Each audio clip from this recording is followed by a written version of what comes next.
living room with my guitar and I started writing Gone.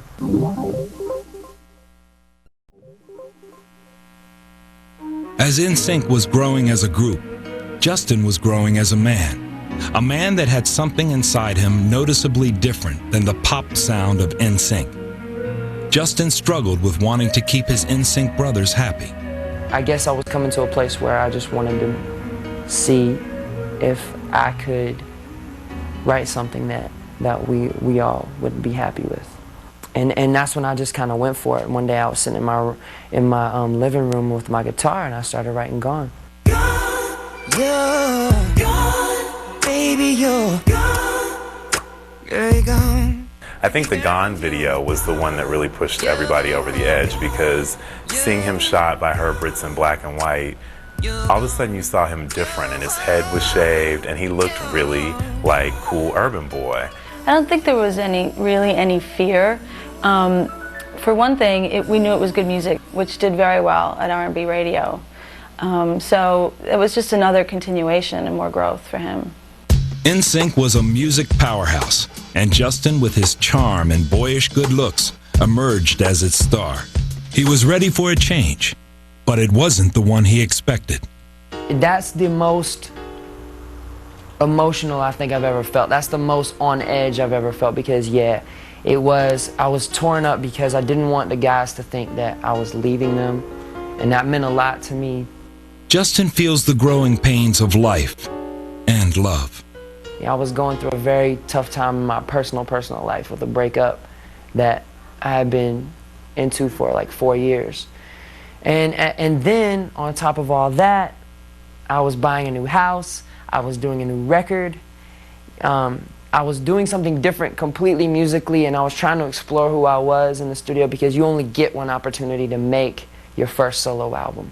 You only get one opportunity to come out. He didn't really have the room to grow up in the group, because it was like them guys are young and they were making music for young kids. But this album is for all age groups, and then he's growing up and he's been through some stuff, so it's like, you know, it just changed him dramatically. He's gone from being 16 or 17 to being 21. Life experience alone tells you that he's gone through some things, and he's an adult. The breakup fueled his creative energies. Eager to shed his boy band image, he penned songs that spoke of love, loss, and redemption. Justified was written and recorded in his breakup with his longtime girlfriend. And on songs like Cry Me a River, you feel that. I think something ticked him off one night. He heard something about, I don't know, he heard something. I don't know if it was about Britney or something. All I know is that's when we did Cry Me a River.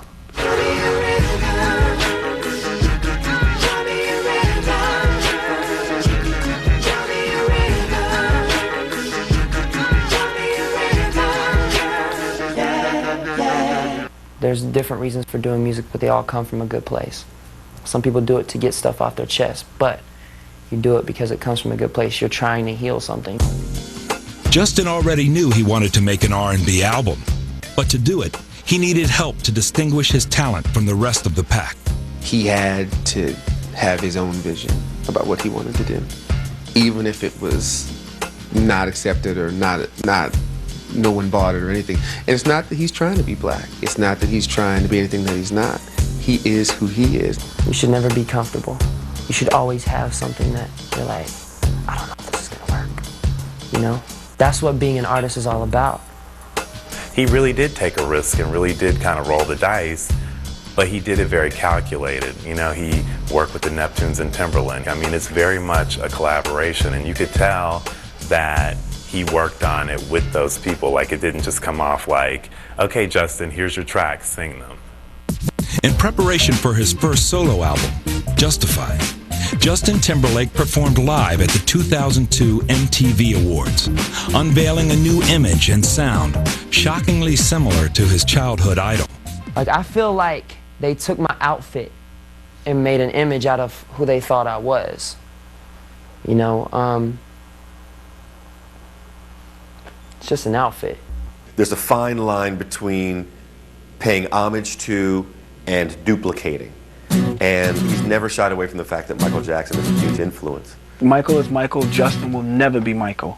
If you smile, then that should set the tone. Just be limber, baby. But I'm sorry, to be mentioned in the same sentence as Michael Jackson is a total compliment. Justin uses the criticism as fuel and moves forward. The only thing I can do when I go in the studio is make something honest. That's all you can do. Is just make something that's you.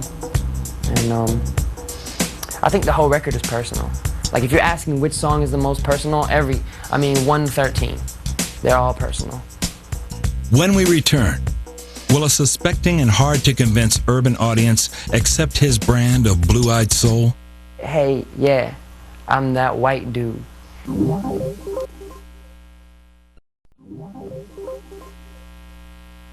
Relying on musical styles that originated in his hometown of Memphis, Tennessee, Justin Timberlake has taken his career to the next level by establishing himself as a crossover artist with broad appeal by stepping into the world of R&B.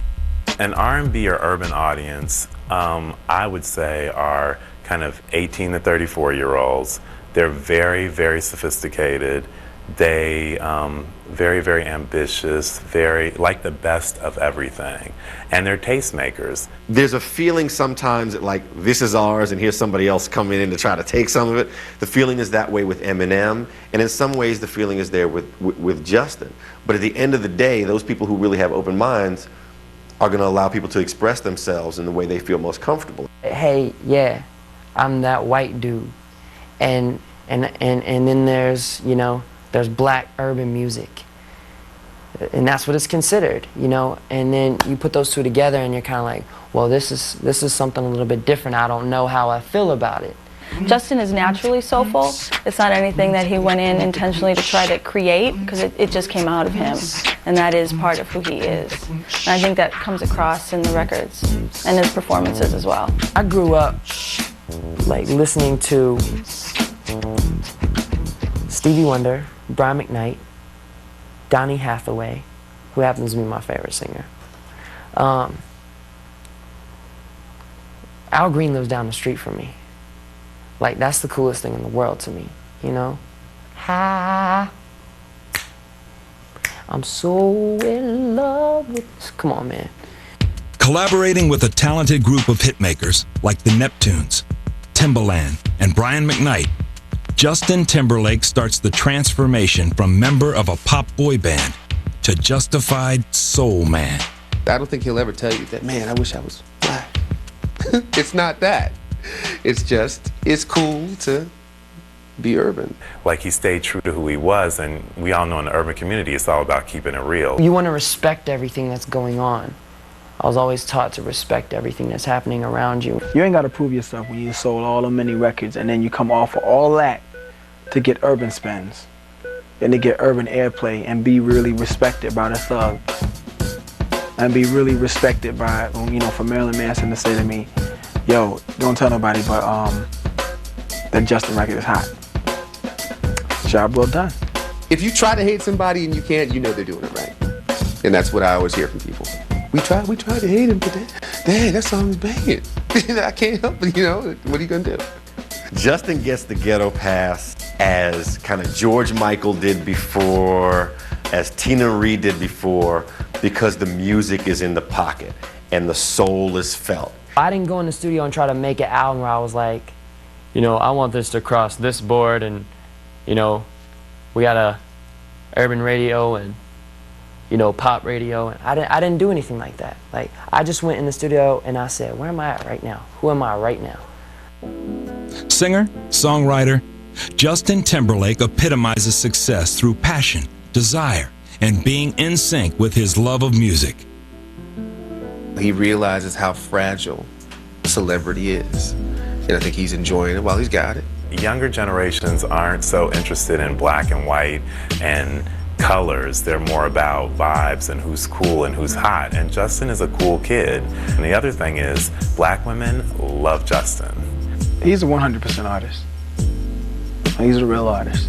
He's more talented than what y'all see on TV. You know what I'm saying? Like, his writing style, he's good. Like, to be so young, he's real good. When you really love something, it's the same thing that made Jordan score 63 points in one game. You know, when you really love what you're doing, you're in the zone.